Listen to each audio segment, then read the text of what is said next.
Bismillahirrahmanirrahim. Assalamualaikum warahmatullahi wabarakatuh. Alhamdulillahilladzi bi ni'matihi tatimmus shalihat.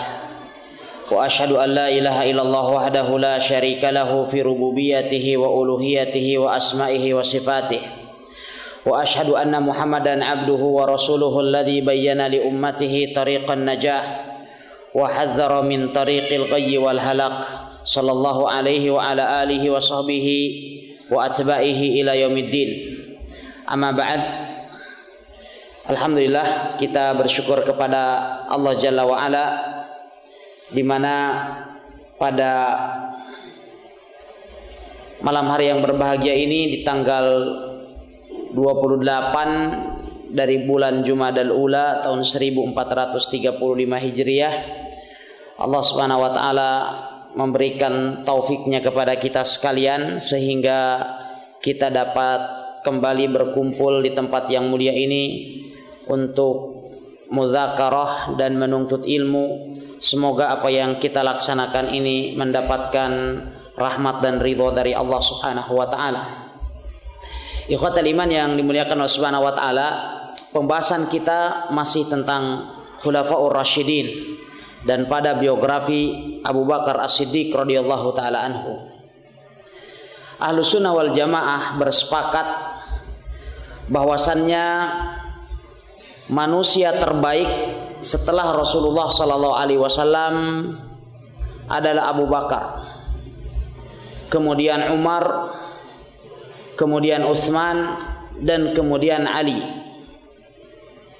Kemudian setelah itu barulah disusul oleh para sahabat yang lain dari kalangan al-ashratul mubasysyirina bil jannah, 10 orang sahabat yang telah dijamin masuk surga oleh Rasulullah sallallahu alaihi wasallam. Kemudian diikuti setelah itu dengan sisa para sahabat yang ada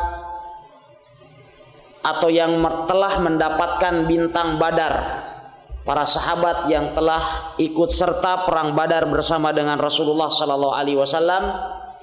Kemudian setelah itu sahabat yang tersisa dari para sahabat yang turut serta membela Islam bersama dengan Rasulullah sallallahu alaihi wasallam pada waktu perang Uhud.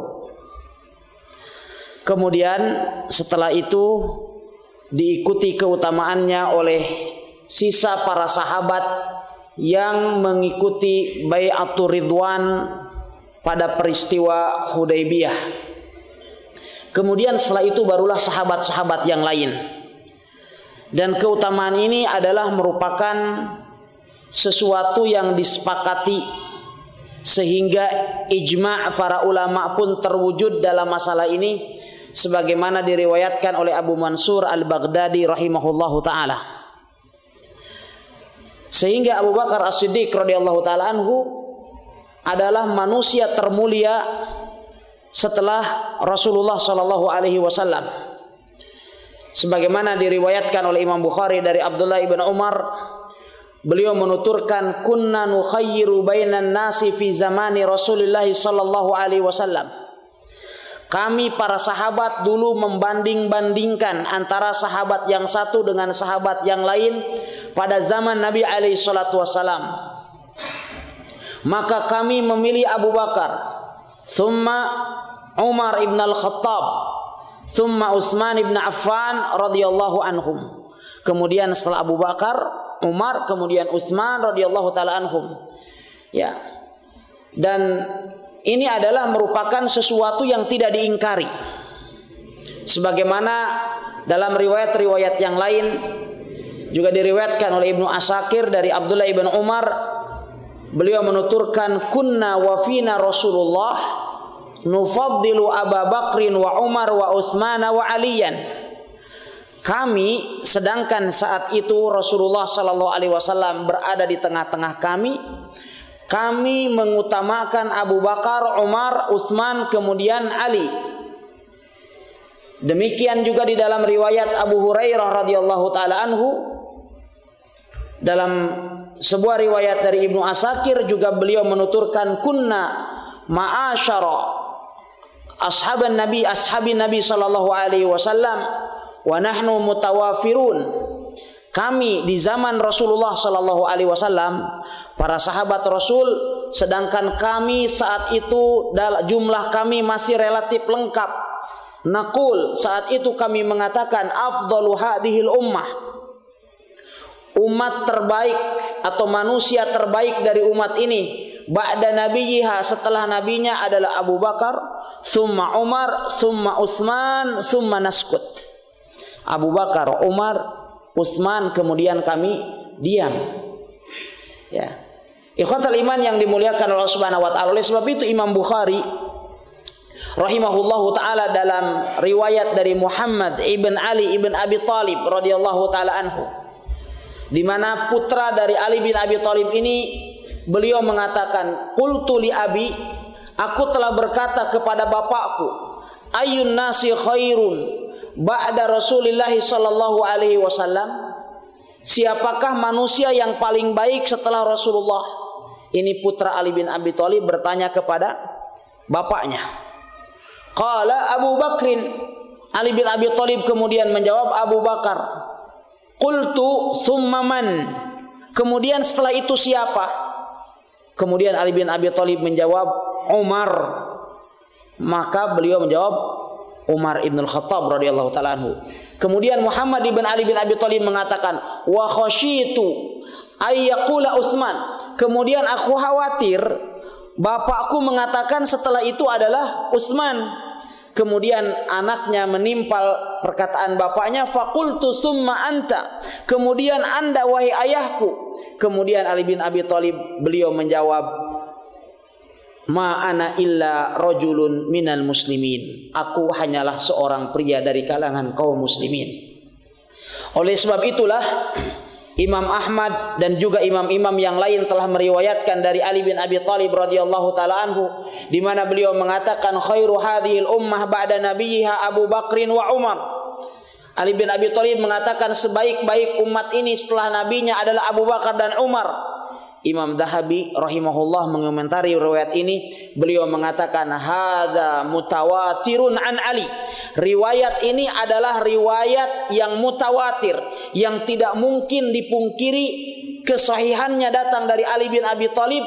Kemudian beliau mengatakan fala'anallahu rafidhata ma ajhalahum, maka semoga Allah melaknat orang-orang Syiah Rafidhah, betapa bodohnya mereka. Artinya tatkala orang-orang Syiah Rafidhah lebih mengedepankan Ali bin Abi Thalib radhiyallahu taala anhu di atas Abu Bakar dan Umar, padahal Ali bin Abi Thalib sendiri menurut riwayat yang paling sahih, yaitu riwayat Imam Bukhari rahimahullah, menyatakan dengan sangat tegas bahwasannya manusia terbaik setelah nabinya, setelah Rasulullah SAW dari umat ini adalah Abu Bakar As-Siddiq radhiyallahu taala anhu. Ikhwatal iman yang dimuliakan oleh Allah Subhanahu wa taala. Oleh sebab itu mari kita lihat tentang biografi dari As-Siddiq radhiyallahu taala anhu, mengapa beliau menjadi manusia terbaik dari umat ini setelah nabinya. Apabila kita lihat biografi kehidupan beliau, riwayat-riwayat yang sahih mengisyaratkan kepada kita sekalian bahwa Abu Bakar As-Siddiq adalah manusia yang paling pemberani dari umat ini. Beliau adalah orang yang paling dermawan dari umat ini. Beliau adalah manusia yang paling mengetahui Al-Quran dan Sunnah dari umat ini. Beliau adalah yang paling mengetahui tentang nasab. Beliau adalah orang yang paling banyak membela Rasulullah sallallahu alaihi wasallam. Kita lihat poin demi poin. Pertama adalah tentang keberanian Abu Bakar As-Siddiq radhiyallahu taala anhu. Ya, diriwayatkan oleh Al-Bazzar di dalam musnadnya dari Ali bin Abi Thalib radhiyallahu taala anhu, di mana saat itu para sahabat bertanya kepada Ali bin Abi di mana saat itu Ali bin Abi Thalib bertanya kepada para sahabat radhiyallahu taala anhum, akhbiruni man asja'un nas. Ali bin Abi Thalib bertanya kepada para sahabat, kabarkanlah kepadaku siapakah orang yang paling berani di antara kita. Qalu, saat itu kemudian para sahabat menjawab anta. engkau wahai Ali. Karena Ali bin Abi Thalib ini adalah dikenal sebagai seorang sahabat yang pemberani, di mana apabila dilakukan perang tanding sebelum terjadinya pertempuran, maka Ali selalu yang dikedepankan. Dan Ali selalu menang dalam perang tanding. Dan konon apabila beliau membelah seseorang, ya, maka beliau bisa membelah tubuh orang menjadi dua. Jadi kalau dipenggal dari kepalanya sini dengan satu ayunan pedang oleh Ali bin Abi Thalib radhiyallahu ta'ala, orang itu bisa terbelah langsung menjadi dua, menunjukkan keberanian dan kekuatan Ali bin Abi Thalib radhiyallahu ta'ala. Sehingga saat itu para sahabat mengatakan, Anda adalah orang yang paling pemberani. Saat itu kemudian Ali bin Abi Thalib mengatakan, amma inni ma baraztu ahadan illa intasaftu minhu. Adapun aku, di saat aku perang tanding, kata Ali bin Abi Thalib, maka aku tidak perang tanding kecuali dengan lawan yang setimpal. Yani mesti satu lawan satu. Walaupun Ali bin Abi Thalib terkadang juga menggunakan trik ketika beliau melakukan mubarazah, melakukan perang tanding. Suatu ketika Ali bin Abi Thalib radhiyallahu anhu berhadapan dengan salah seorang musuhnya ketika perang tanding. Akhirnya kemudian ketika musuhnya sudah mendekat, Ali bin Abi Thalib mengatakan, ya, ma qataltu rajulain. Aku tidak menghadapi dua orang. Kesepakatan kita adalah satu banding satu. Ya, akhirnya kemudian saat itu lawan dari Ali bin Abi Thalib ini menoleh ke belakang karena dia mengira bahwasannya ada orang yang mengikutinya. Ya. Maka ketika orang itu menoleh ke belakang, maka Ali bin Abi Thalib langsung mengayunkan pedangnya dan membunuh orang itu. Dan ini adalah bagian daripada khud'ah. Ali bin Abi Thalib tidak menipu, tidak berbohong. Beliau mengatakan, aku tidak membunuh, aku tidak melawan dua orang. Ya betul, karena yang datang itu cuma satu orang. Tetapi kemudian lawannya ini mengira bahwa ada satu orang lagi yang mengikutinya, sehingga ketika dia menoleh ke belakang, maka Ali bin Abi Thalib langsung mengayunkan pedangnya dan membunuhnya. Dan itu adalah bagian daripada strategi di dalam berperang, sebagaimana disabdakan oleh Rasulullah sallallahu alaihi wasallam, al-harbu khud'ah, yang namanya perang itu adalah tipu daya. Ikhwatal iman yang dimuliakan oleh Subhanahu wa taala. Kemudian Ali bin Abi Thalib mengatakan, walakin akhbiruni bi asja'in nas. Akan tetapi kabarkanlah kepadaku siapakah orang yang paling pemberani itu. Qalu, kemudian para sahabat menjawab, la na'lam faman. Kami tidak tahu siapakah dia. Ali bin Abi Thalib kemudian mengatakan, Abu Bakrin. Yang paling pemberani itu adalah Abu Bakar. Innahu lamma kana yaumu badrin faja'altum li Rasulillahi sallallahu alaihi wasallam arisha. Orang yang paling pemberani itu adalah Abu Bakar As-Siddiq radhiyallahu ta'ala anhu. Apa buktinya? Buktinya adalah pada waktu perang Badar, katanya. Pada waktu perang Badar, kalian telah membuat tenda pandu bagi Rasul sallallahu alaihi wasallam. Yani Rasulullah SAW berada di sebuah tenda komando. Dibuatkan tenda komando oleh para sahabat bagi Rasul sallallahu alaihi wasallam.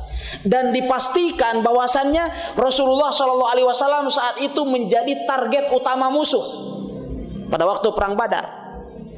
Sehingga saat itu ketika mereka telah membuat arish bagi Rasulullah sallallahu alaihi wasallam atau tenda komando dan semisalnya, maka saat itu kami mengatakan, yakni para sahabat kemudian berkata, man yakunu ma'a Rasulillahi sallallahu alaihi wasallam li'alla yahwi ilaihi ahadun minal musyrikin. Katanya, siapa di antara kita sekalian yang mau mendampingi Rasulullah sallallahu alaihi wasallam untuk menghalau dan menjaga Rasulullah dari serangan orang-orang musyrik, sehingga tidak ada seorang pun yang mendekat kepada Rasulullah sallallahu alaihi wasallam. Saat itu Ali bin Abi Thalib mengatakan, fa wallahi ma dana minna ahad illa Abu Bakrin syahiran bis saif. Saat itu tidak ada seorang pun yang berani maju, karena mereka tahu bahwa itu akan dijadikan sebagai target utama.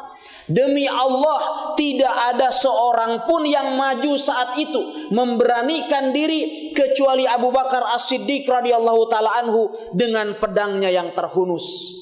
Dia kemudian mengatakan, "Analah, akulah yang akan mendampingi Rasulullah sallallahu alaihi wasallam, sehingga tidak ada seorang pun dari kalangan orang-orang musyrik yang mendekati Rasulullah sallallahu alaihi wasallam kecuali dihalau, diusir dan diserang oleh As-Siddiq radhiyallahu taala anhu." Oleh sebab itu, Ali bin Abi Thalib mengatakan, ya, maka oleh sebab itu Abu Bakar As-Siddiq adalah manusia yang paling pemberani dari umat ini setelah Rasulullah sallallahu alaihi wasallam. Ikhwatal iman yang dimuliakan oleh Allah Subhanahu wa taala. Ya. Demikian juga ketika Rasulullah sallallahu alaihi wasallam masih berada di Makkahul Mukarramah sebelum beliau alaihi salatu wasallam berhijrah.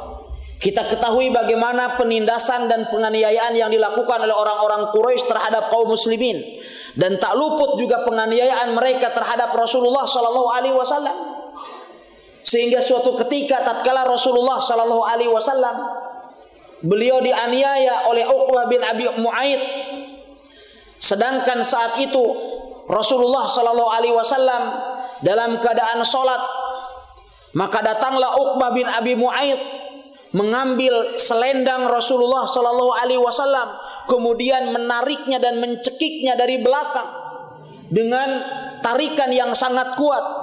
Saat itu tidak ada seorang pun yang berani untuk membela Rasulullah sallallahu alaihi wasallam kecuali Abu Bakar As-Siddiq radhiyallahu taala anhu datang, sehingga kemudian beliau menghalau Uqbah bin Abi Mu'aid, kemudian beliau mengatakan, "Ataqtuluna rajulan ay yaqula rabbi Allah wa qad ja'akumul bil bayyinati min rabbikum?" Apakah kalian hendak membunuh seseorang karena hanya dia mengatakan bahwasannya Rabbku adalah Allah, padahal dia telah membawa bukti-bukti yang sangat nyata kepada kalian dari Rabb kalian? Ikhwatal iman yang dimuliakan oleh Allah Subhanahu wa taala. Ya, ini adalah merupakan salah satu contoh dari keberanian As-Siddiq radhiyallahu taala anhu. Dan bahkan di dalam sirah nabawiyah, sebagaimana telah kita ketahui di dalam pembahasan sirah, bahwa khatib pertama di dalam Islam atau dari umat ini setelah Rasulullah sallallahu alaihi wasallam yang menyatakan keislamannya secara terang-terangan, yaitu siapa? Abu Bakar As-Siddiq radhiyallahu taala anhu. Ketika jumlah para sahabat saat itu baru hanya 38 orang. Abu Bakar As-Siddiq radhiyallahu taala anhu, beliau memaksa Rasulullah sallallahu alaihi wasallam untuk mengizinkannya agar beliau bisa memproklamirkan keislamannya di hadapan orang-orang Quraisy. Saat itu Rasulullah sallallahu alaihi wasallam beliau mengatakan, "Ya Abu Bakrin inna qalil." Wahai Abu Bakar, sesungguhnya jumlah kita saat ini masih sedikit, belum berimbang dengan jumlah orang-orang kafir Quraisy. Namun kemudian saat itu Abu Bakar As-Siddiq terus, ya, beliau meminta izin kepada Rasulullah agar memberikan peluang kepadanya memproklamirkan keislamannya di hadapan musuh-musuh Allah Subhanahu wa taala. Sehingga pada akhirnya saat itu Rasulullah sallallahu alaihi wasallam mengizinkannya, sementara kaum muslimin tidak ada seorang pun yang berani untuk mendampingi As-Siddiq radhiyallahu taala anhu. Saat itu kemudian As-Siddiq radhiyallahu taala anhu beliau berdiri di hadapan Ka'bah, lalu beliau memproklamirkan keislamannya di hadapan kaum musyrikin, sehingga membuat orang-orang musyrikin marah, dan kemudian mereka mulai menangkap kaum muslimin dan kemudian memukul As-Siddiq radhiyallahu taala anhu dengan pukulan yang sangat keras. Ikhwatal iman yang dimuliakan oleh Allah Subhanahu wa taala, demikian juga Abu Bakar As-Siddiq radhiyallahu taala anhu, ya, dikenal sebagai seorang sahabat yang paling dermawan, yang paling banyak menginfakkan hartanya di jalan Allah Subhanahu wa taala, yang paling banyak berjasa dalam perjuangan Rasulullah sallallahu alaihi wasallam. Bahkan Allah Subhanahu wa taala mengabadikan apa yang telah diberikan oleh As-Siddiq radhiyallahu taala anhu kepada Rasulullah sallallahu alaihi wasallam. Allah Subhanahu wa taala berfirman, "Wa sayujannabuhal atqa alladhi yu'ti malahu yatazakka." Dan neraka itu akan dijauhkan dari orang yang paling bertakwa, yaitu orang yang memberikan hartanya dan membersihkan diri. Al-Imam Ibnul Jauzi rahimahullahu ta'ala beliau mengatakan, ajma'al mufassirun ala anna hadhil ayah nazalat fi Abi Bakrin.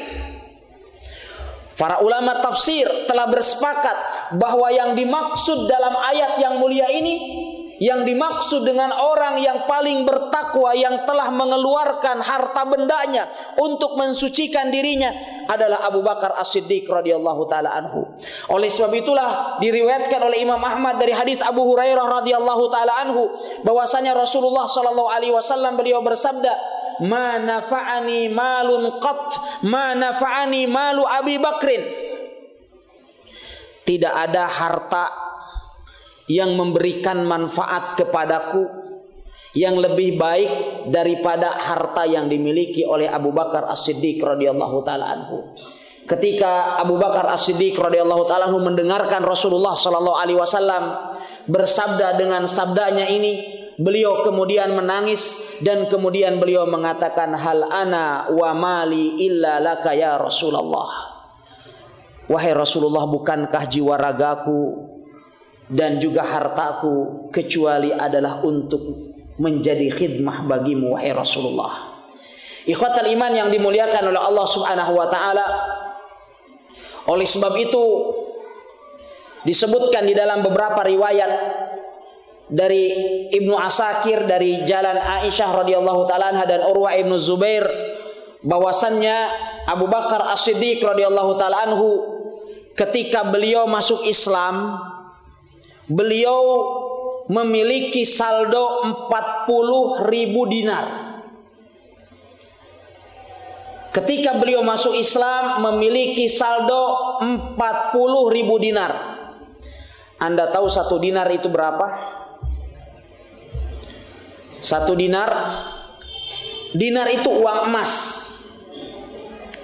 Satu dinar itu sama dengan 4,2 gram, artinya 4/4 gram. Yani 4/4 gram kalau kita kalikan dengan 40.000 gram emas, maka beliau memiliki 170.000 gram emas. Berarti berapa kilo? Ya, 170 kilogram emas. Itu harta milik Abu Bakar As-Siddiq radhiyallahu taala anhu ketika beliau masuk Islam. Jadi tinggal dikalikan lagi dengan rupiah, tapi tidak perlu kita hitung karena kalkulatornya tidak akan cukup. Ya, ikhwatal iman yang dimuliakan Allah Subhanahu wa taala. Kemudian Ibnu Asakir mengatakan Ummul Mukminin mengatakan fa'anfaqaha ala Rasulillah sallallahu alaihi wasallam.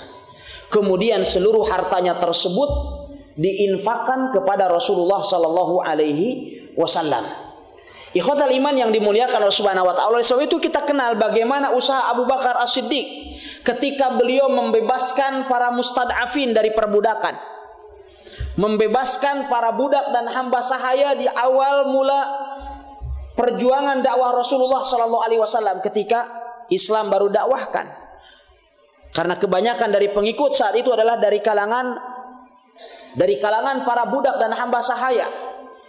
Ya, sebagaimana di sana ada Bilal, ya ada Ammar ibn Yasir dan lain sebagainya. Sehingga saat itu kemudian Abu Quhafah, bapak dari Abu Bakar As-Siddiq radhiyallahu taala anhu, beliau sempat menegurnya, ya menegur Abu Bakar As-Siddiq radhiyallahu taala anhu karena telah banyak membebaskan budak-budak atau hamba-hamba sahaya yang dipandang lemah, yang tidak memberikan kontribusi kepada beliau.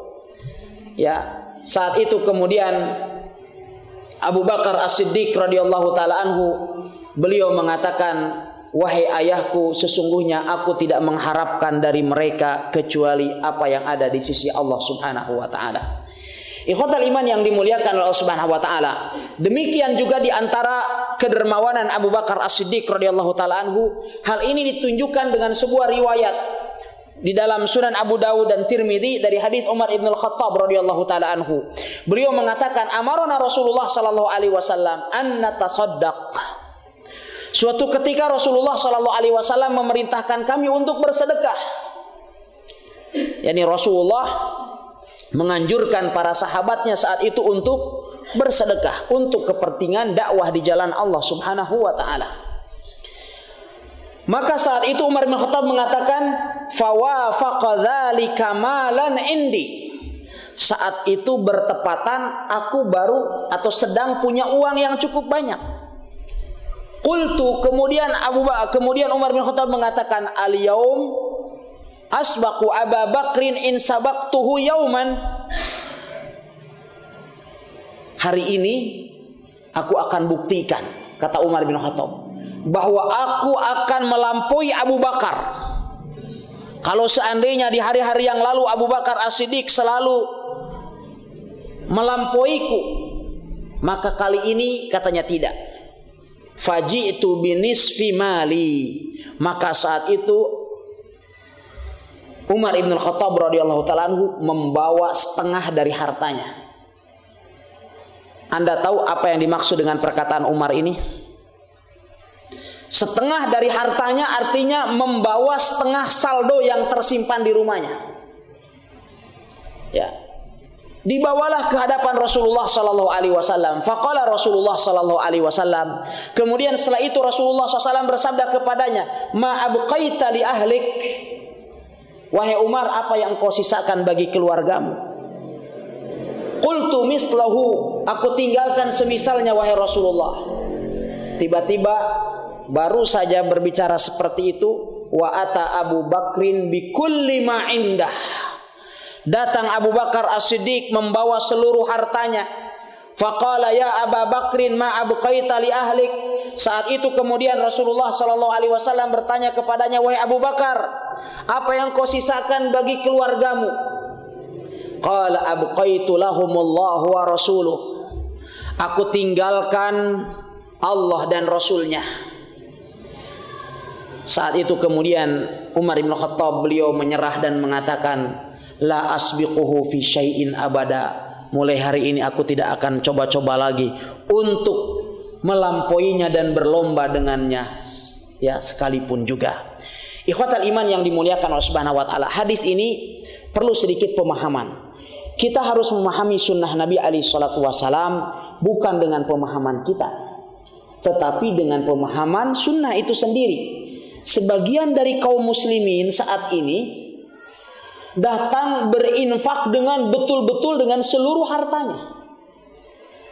Sehingga dia yang misalnya ada seseorang yang cuma punya satu kendaraan itu pun dia pakai untuk usaha, tetapi kemudian misalkan ada gerakan pengumpulan dana untuk saudara-saudara kita di Afrika Tengah misalkan, atau untuk saudara-saudara kita di Suriah atau di Yaman atau di tempat yang lain. Kemudian dengan semangatnya dia kemudian membawa kendaraannya tersebut dan dia katakan, ini adalah saya infakkan di jalan Allah Subhanahu wa taala. Para ulama mengatakan bahwa ini adalah sedikit pun bukan bagian dari fikih. Apa yang dilakukan oleh Abu Bakar As-Siddiq radhiyallahu taala tidak seperti itu.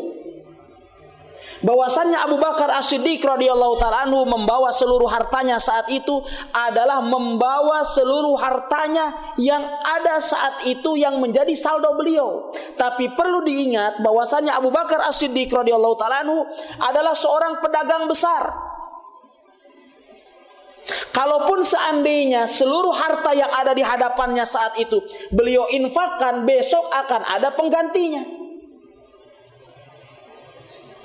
Ya, jadi bukan berarti kemudian Abu Bakar As-Siddiq kemudian menjual seluruh untanya atau membawa seluruh untanya, seluruh kebunnya, barang perniagaannya, tidak. Dan ini kemudian yang salah dipahami oleh sebagian kaum muslimin. Dia menginfakkan seluruh hartanya, padahal itu adalah menjadi tumpuan kehidupan keluarganya. Rasul sallallahu alaihi wasallam beliau bersabda, "Kafa bil mar'i isman ayyudayyi'a may yaqut atau may ya'ul." Cukuplah seseorang itu dikatakan berdosa manakala dia menterlantarkan orang-orang yang menjadi tanggungannya. Bahkan bisa jadi sikapnya yang seperti itu mengakibatkan keluarganya jauh dari Islam. Akhirnya anak-anaknya dibenci dia sama agama. Kenapa tidak mau ikut kegiatan keagamaan, tidak mau ikut dakwah? Itu juga. Dakwah itu membuat kita miskin. Buktinya bapak saya, dia infakkan seluruh hartanya, akhirnya kita setengah mati. Untuk makan saja kita sulit. Jadi karena sikapnya yang salah ini, ya, kemudian dapat melahirkan kebencian keluarganya terhadap Islam, atau bahkan orang-orang yang di sekitarnya. Tuh coba lihat, jangan seperti si fulan loh, itu ngaji tuh di ICM, akhirnya kemudian ketika dimotivasi untuk bersedekah, dia jual rumahnya, akhirnya keluarganya pergi mengontrak, atau misalkan terkatung-katung kehidupannya karena alasannya seluruh hartanya diinfakkan katanya mengikuti Abu Bakar As-Siddiq radhiyallahu taala anhu. Pada cara ini adalah tidak benar. Abu Bakar As-Siddiq radhiyallahu ta'ala menginfakkan seluruh hartanya. Maksudnya adalah harta yang ada di hadapannya saat itu. Tetapi ingat, Abu Bakar As-Siddiq besok dia punya ganti lagi. Karena As-Siddiq radhiyallahu ta'ala adalah sebagai seorang saudagar, pedagang yang memiliki aset ya di mana-mana. Misalkan ada seseorang dia punya perusahaan di beberapa tempat.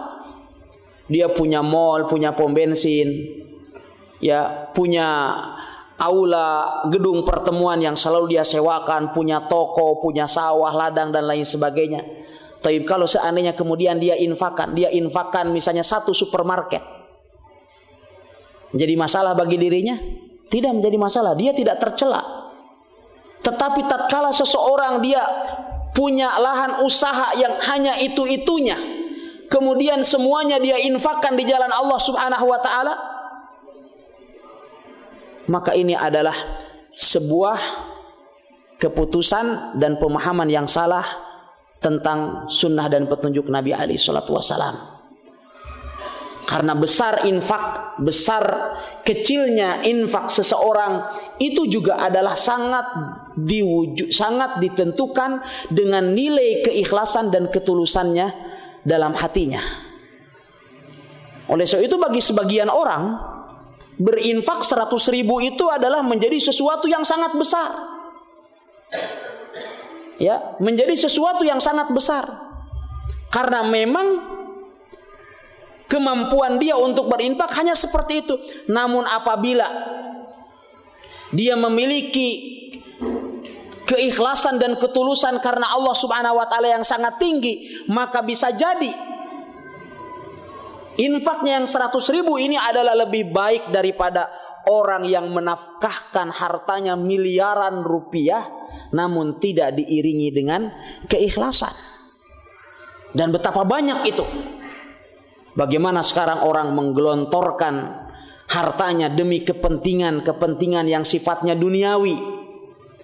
Berinfak tetapi di sana ada udang di balik bakwan.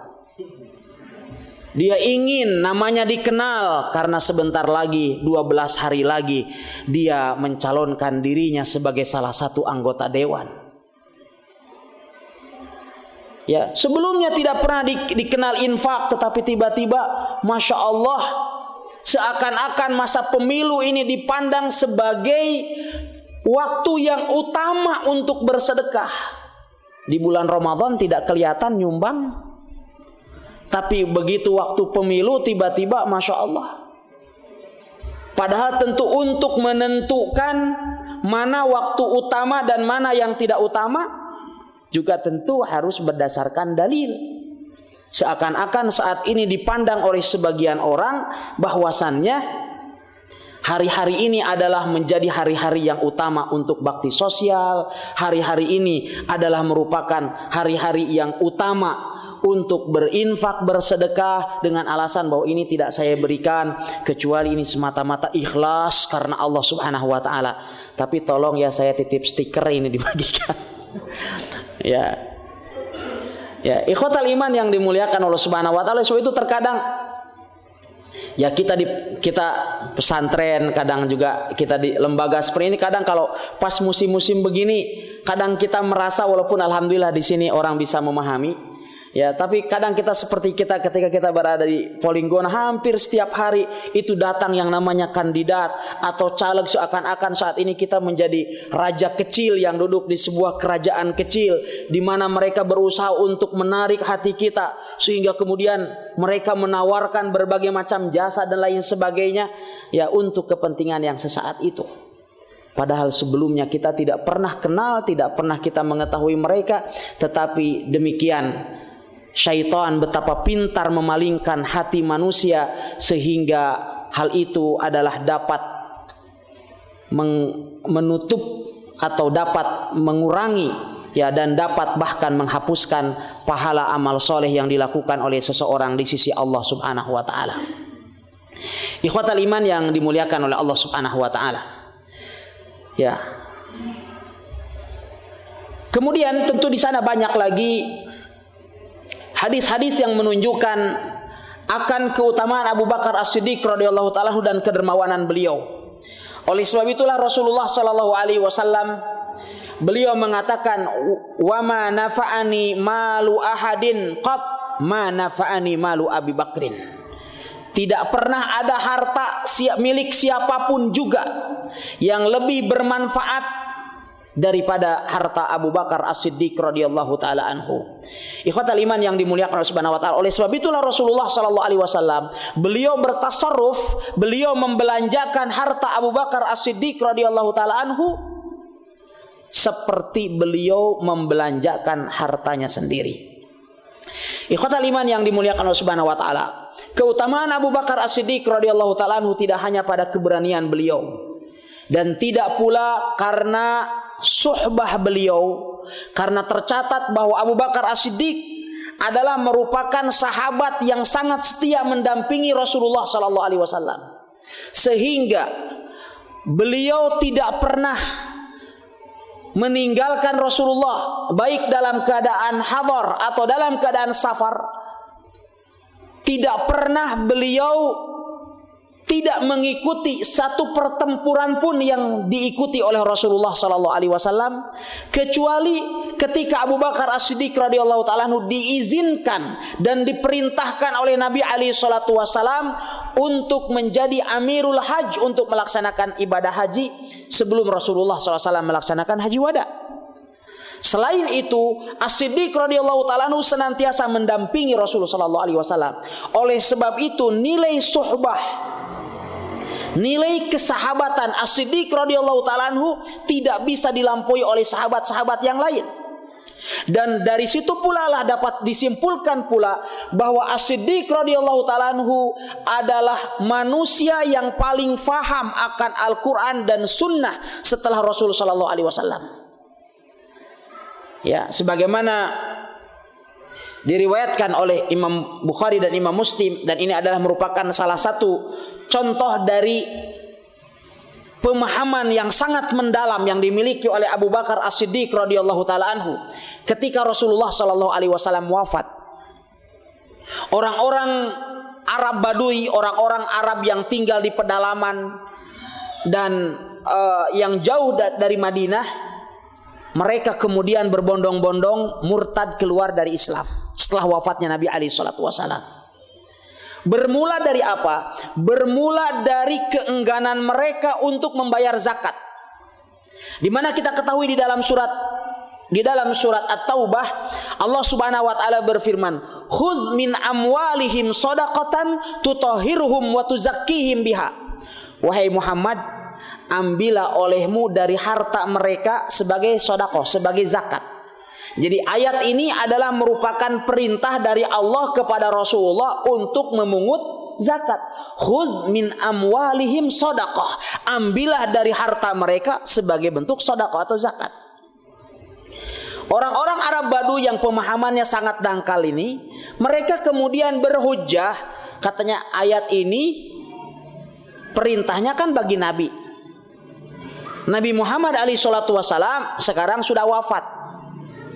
Berarti karena Nabi Muhammad itu sudah wafat, berarti perintah untuk membayar zakat juga sudah terhenti.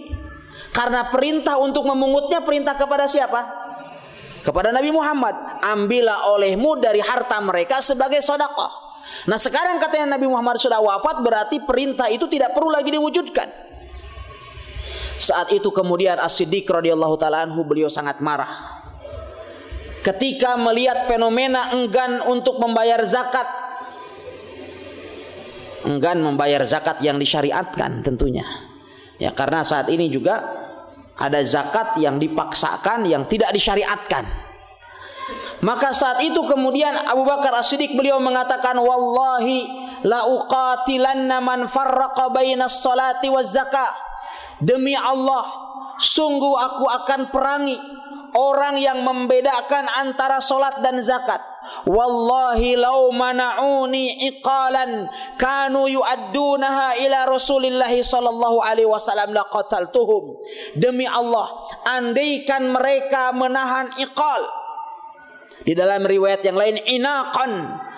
Di dalam riwayat ini iqalan. Iqal adalah igal, tali yang biasa dipakai untuk menuntun unta. Ini makna awal daripada iqal, adalah tali yang biasa dipakai untuk menuntun unta. Tapi saat ini dalam bahasa Arab kontemporer bahwa iqal artinya adalah tali yang dililitkan di atas kepala orang Arab, di atas sorban orang Arab. Itu namanya iqal, yang warna hitam itu. Ya, karena asal muasal dari pakaian itu, orang Arab kan dulu para penggembala. Jadi nampaknya ketika mereka menggembala unta, ya untanya dibiarkan begitu merumput, akhirnya kemudian talinya itu sambil mereka istirahat kemudian diletakkan di atas kepala mereka. Dilihat oleh temannya, wih ganteng juga ente pakai meletakkan tali di atas kepala ini.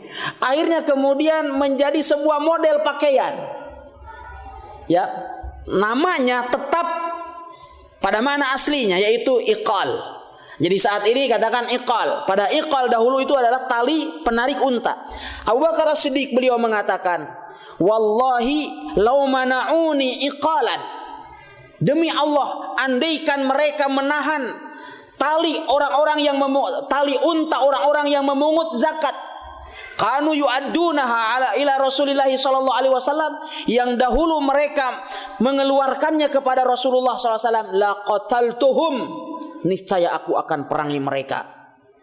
Sehingga kemudian Abu Bakar As-Siddiq beliau menyiapkan berbagai macam pasukan untuk memerangi orang-orang yang murtad dan enggan untuk membayar zakat.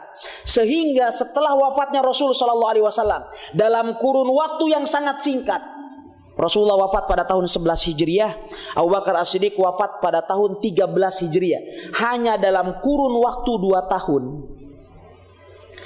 Saat itu Madinah dan negara Islam terancam keutuhannya, karena banyak sekali kabilah-kabilah di kampung-kampung, di pedalaman-pedalaman menyatakan murtad dan keluar dari Islam. Sehingga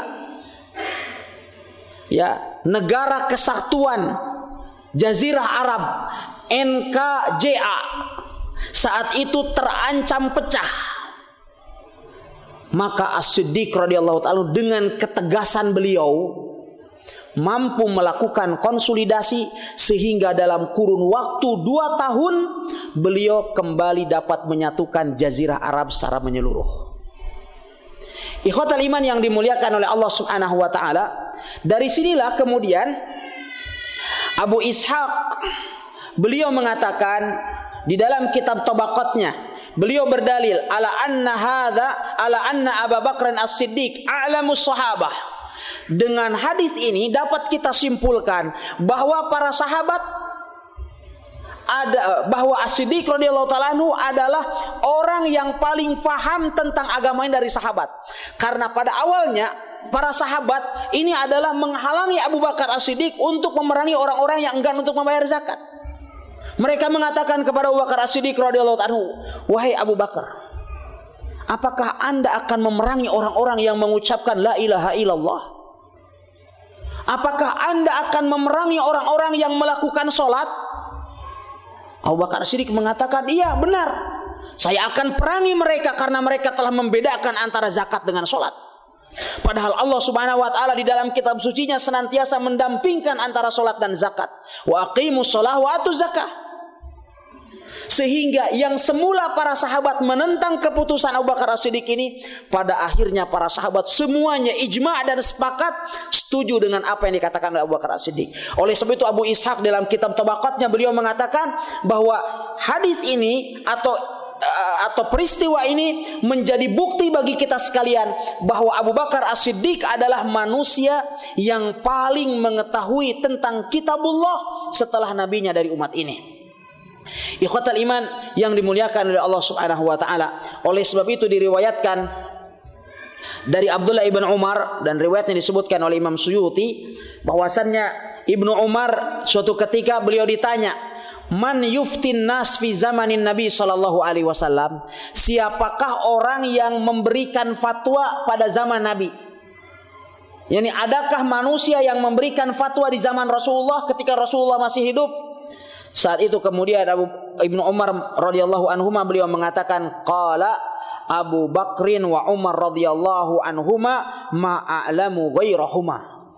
Yang aku ketahui yang berfatwa di zaman Rasulullah adalah Abu Bakar dan Umar, semoga Allah meridhai keduanya, dan aku tidak mengenal selain mereka berdua. Artinya tidak ada yang dikenal oleh Abdullah bin Umar adanya sahabat lain yang memberikan fatwa di zaman Rasulullah sallallahu alaihi wasallam selain Abu Bakar dan Umar. Oleh sebab itu terkadang Rasulullah sallallahu alaihi wasallam berkhutbah di hadapan para sahabatnya, para sahabat yang lain tidak memahami apa yang dimaksud oleh Nabi alaihi salatu wasallam. Namun hal itu dipahami oleh As-Siddiq radhiyallahu taala anhu. Sebagaimana diriwayatkan oleh Imam Bukhari dan Imam Muslim dari hadis Abu Sa'id Al-Khudri radhiyallahu taala anhu, suatu ketika Rasulullah sallallahu alaihi wasallam khutbah di hadapan mereka. Kemudian Rasulullah SAW bersabda, "Innallaha tabaraka wa ta'ala khayyara 'abdan bainad dunya wa ma 'indah, fakhtara dzalikal 'abdu ma indallah." Rasulullah SAW berpidato dan kemudian mengatakan, sesungguhnya Allah telah memberikan dua pilihan kepada seorang hamba antara memilih dunia atau memilih apa yang ada di sisi Allah. Maka hamba itu pun memilih apa yang ada di sisi Allah. Saat itu Abu Bakar As-Siddiq langsung menangis. Dan kemudian beliau mengatakan, "Nafdika bi abaina wa ummahatina." Wahai Rasulullah, kami jadikan bapak-bapak dan ibu-ibu kami sebagai tebusan bagimu. Para sahabat saat itu mereka terheran, mengapa Abu Bakar As-Siddiq menangis? Padahal Rasulullah SAW beliau hanya mengkabarkan kepada mereka bahwa di sana ada seorang hamba yang diberikan pilihan oleh Allah antara memilih dunia atau memilih apa yang ada di sisi Allah. Kemudian dia memilih apa yang ada di sisi Allah. Para sahabat saat itu terheran, kenapa Abu Bakar As-Siddiq beliau bisa menangis? Baru kemudian setelah itu ya Rasulullah sallallahu alaihi wasallam beliau bersabda, ya, inna man amana ma inna min amanin nas alayya fi suhbatihi wa malihi Aba Bakrin walau kuntu muttakhidan khalila ghairu rabbi lattakhadtu Aba Bakrin walakin ukhuwatal Islam wa mawaddatahu la yabqayanna babun illa sudda illa baba Abi Bakrin. Beliau kemudian mengatakan, sesungguhnya manusia yang paling beriman, ya manusia yang paling beriman atas persahabatannya bagiku dan padanya dan pada hartanya adalah Abu Bakar. Andaikan aku diperbolehkan untuk mengambil kekasih selain Rabbku maka niscaya aku akan menjadikan Abu Bakar sebagai kekasihku. Akan tetapi persaudaraan Islam dan kasih sayangnya, janganlah ada pintu yang tersisa kecuali semuanya harus ditutup kecuali pintu Abu Bakar. Karena saat itu pintu para sahabat, ya, Masjid Nabawi saat itu bentuknya hanya kotak, dan dari dinding-dinding Masjid Nabawi itu dibuat akses ke rumah-rumah para sahabat. Jadi di sini ada pintu untuk pintu Abu Bakar, pintu Umar, pintu Utsman, pintu Ali, pintu Abdurrahman ibn Auf, seperti itu. Jadi rumah para sahabat itu pada memiliki akses menuju masjid. Beberapa rumah sahabat memiliki akses. Rasulullah SAW kemudian beliau mengatakan, ya, tutuplah semua pintu kecuali pintu Abu Bakar As-Siddiq radhiyallahu taala. Oleh sebab itu kita dapatkan sekarang di pintu-pintu Masjid Nabawi, kita dapatkan di sana ada beberapa pintu dari pintu-pintu yang dinamakan dengan pintu sahabat. Di antaranya adalah pintu Abu Bakar dan pintu Umar. Dan bagian daripada anekdot Syiah, Hasan Nasrullah dia mengatakan, Hasan Nasrullah adalah pimpinan Hizbullah, ya, yang mereka namakan, yang mereka dakwakan dengan Hizbullah, pemimpin Hizbullah Lebanon. Dia mengatakan bahwa orang-orang Syiah mereka apabila datang ke Masjid Nabawi, mereka tidak mau masuk melalui pintu Umar. Kenapa? Likurhina lahu. Ya, karena kami sangat benci sama dia. Jadi betul-betul saking bencinya sama Umar bin Khattab, orang-orang Syiah, mereka tidak mau masuk melalui pintu Umar bin Khattab saat ini. Oleh sebab itu dijawab oleh Syekh Muhammad Al-Arifi hafizahullah ta'ala, beliau mengatakan, rahimakallahu ya Umar, semoga Allah merahmatimu wahai Umar. Asyayatin tafirru minka hayyan wa mayyitan. Sungguh setan-setan itu telah lari darimu, baik engkau dalam keadaan hidup dan juga dalam keadaan mati. Jadi kita ketahui bahwasanya Rasul sallallahu alaihi wasallam beliau bersabda bahwa ma salaka Umar fajjan illa salaka syaitanu ghairu fajjik. Apabila Umar bin Khattab melewati suatu jalan, maka setan itu tidak mau berpapasan dengan Umar bin Khattab karena takut sama Umar. Jadi subhanallah, syaitan dari kalangan manusia saat ini, walaupun Umar bin Khattab sudah wafat, jadi dari pintunya Umar saja itu mereka sudah ketakutan. Jadi orang Syiah itu adalah memang betul-betul syaitan, sehingga kemudian masuk dari pintu Umar bin Khattab saja mereka sudah tidak mau. Ya, sehingga Syekh Al-Arifi mengatakan bahwa semoga Allah merahmatimu wahai Umar, sungguh setan-setan lari darimu, baik engkau dalam keadaan hidup ataupun engkau sudah meninggal. Ikhwatal iman yang dimuliakan oleh Allah Subhanahu wa taala. Ya, saat itu Abu Bakar As-Siddiq memahami bahwa hamba yang dimaksud dalam sabda Rasulullah tadi adalah Rasulullah sendiri. Oleh sebab itu beliau karena melihat atau mengetahui bahwasannya hamba yang dimaksud, yang diperintahkan untuk memilih itu Rasulullah, dan itu adalah merupakan isyarat akan dekatnya ajal Rasulullah, maka beliau wafat. Sesuatu yang tidak dipahami saat itu oleh para sahabat yang lainnya. Ikhwatal iman yang dimuliakan Allah Subhanahu wa taala. Oleh sebab itu Ibnu Katsir rahimahullahu taala beliau mengatakan, kana Siddiq radhiyallahu anhu aqra'us sahabah ay bil Quran. Adalah Abu Bakar As-Siddiq adalah sahabat yang paling faham akan Al-Quran. Li'annahu sallallahu alaihi wasallam qaddamahu imaman lis-salati bis-sahabah. Karena Rasulullah sallallahu alaihi wasallam telah menunjuknya untuk menjadi imam salat di hadapan para sahabatnya. Padahal Rasulullah sallallahu alaihi wasallam beliau telah bersabda, ya ummul qaum aqra'uhum li kitabillah. Orang yang paling berhak untuk menjadi imam bagi suatu kaum itu adalah orang yang paling menguasai kitabullah. Maka tatkala Abu Bakar As-Siddiq ditunjuk oleh Nabi alaihi salatu wasallam untuk menjadi imam di hadapan para sahabatnya, dan itu terjadi di akhir hayat Rasulullah sallallahu alaihi wasallam, ini menunjukkan, kata Ibnu Katsir, bahwa As-Siddiq adalah para sahabat yang paling paham akan kitabullah. Ikhwatal iman yang dimuliakan oleh Allah Subhanahu wa taala, demikian kajian kita di malam hari ini. Beberapa poin akan biografi Abu Bakar As-Siddiq radhiyallahu taala an biidznillah taala akan kita lanjutkan di pertemuan yang akan datang. Semoga dengan pembahasan ini dapat menanamkan semakin cintanya kita kepada para sahabat yang mulia, terutama kepada Abu Bakar As-Siddiq, dengan harapan Allah Subhanahu wa taala mengumpulkan kita bersama dengan mereka di akhirat kelak, walaupun kita tidak beramal seperti amalan mereka. Wallahu taala alam, wa sallallahu wasallam ala nabiyina Muhammad, wa akhiru da'wana anil hamdulillahi rabbil alamin.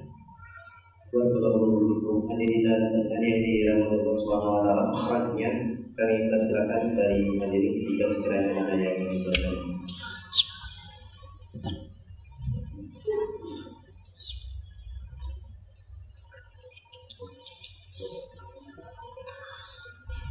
Mungkin langsung saja Pak.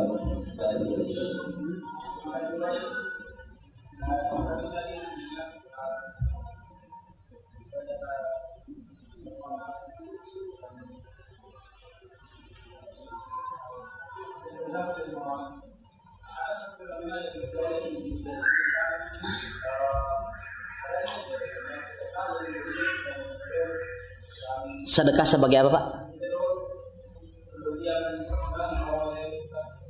Ya.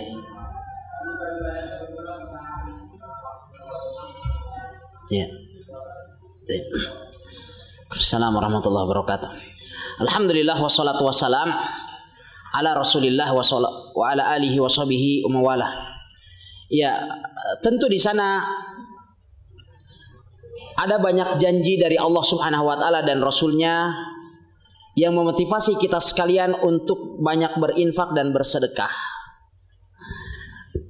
Tetapi tentu saja bahwasannya apa yang ada di sisi Allah Subhanahu wa taala lebih baik, khairun wa abqa. Saat ini kemudian sedekah dijadikan sebuah metodologi, sehingga sebagian orang maksudnya bersedekah itu adalah untuk mendapatkan sesuatu yang sifatnya instan di dunia.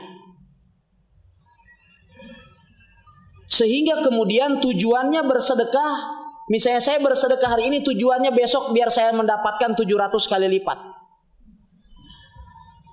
Ya, dan tentu adalah innamal a'malu binniyat wa innamal likulli imri'in ma nawa. Terlebih manakala metodologi ini adalah dibubuhi dengan perkara-perkara yang bid'ah. Seperti apa yang diterapkan misalkan oleh Ustaz Yusuf Mansur, ya, aslahahullah, di mana dia menerapkan metode ini dengan menjanjikan sesuatu yang seakan-akan itu adalah mesti instan, dan kemudian mengajarkan cara-cara yang tidak dilakukan oleh Nabi SAW.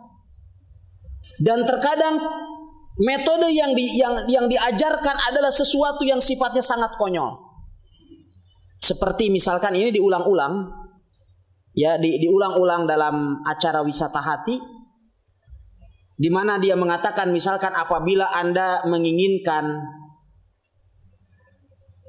Anda bisa membeli sebidang tanah yang bertetangga dengan tanah yang Anda miliki, maka caranya adalah kita datang di tanah tersebut, berdiri, kemudian ucapkan sholawat 10 kali. Ini kan yang diajarkan oleh Yusuf Mansur. Bersolawat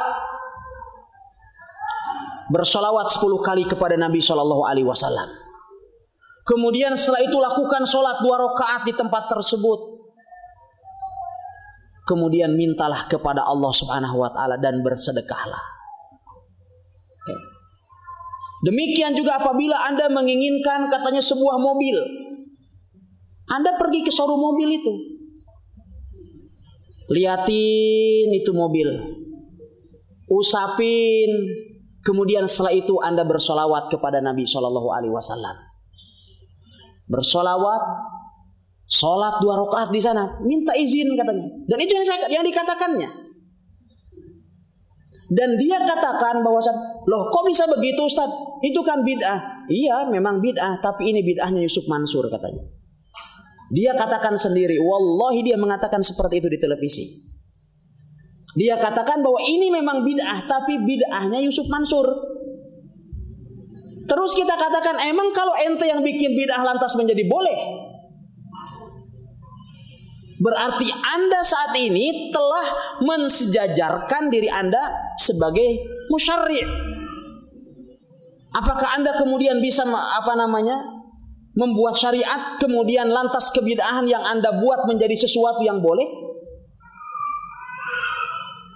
Ya, ini adalah yang perlu kita cermati. Walaupun tentu di sana ada janji Allah Subhanahu wa taala. Ya, bagaimana janji bagi mereka yang bersedekah di jalan Allah Subhanahu wa taala. Namun yang terpenting adalah bagaimana kita menyikapi janji Allah Subhanahu wa taala itu dengan penuh keyakinan. Intinya kan sebenarnya di situ. Maimun ibn Mihran dia berkata, tasaddaqtu fawajadtu mali yazdad. Katanya saya bersedekah, setelah itu kemudian saya mendapatkan harta saya bertambah. Kemudian saat itu temannya mengatakan, tasaddaqtu wa wajadtu mali naqasat. Tapi kok beda dengan saya? Katanya saya ya bersedekah tapi saya mendapatkan harta saya setelah itu berkurang.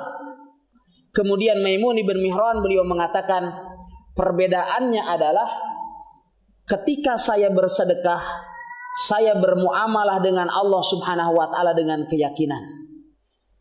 Tetapi kamu ketika bersedekah, kamu memandang bahwa sedekah itu adalah sebagai eksperimen dan percobaan.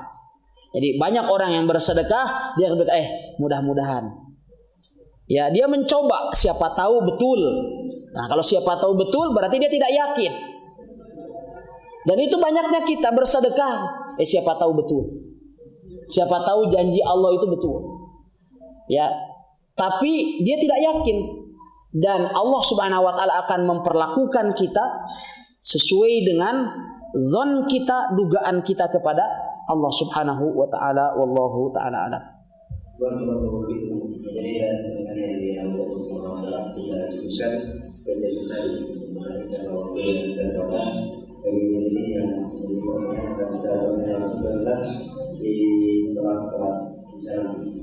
Baik, kami ucapkan jazakumullah khairan atas perhatiannya dan kita tutup suatu waktu juga sudah pada atas. Assalamualaikum warahmatullahi wabarakatuh.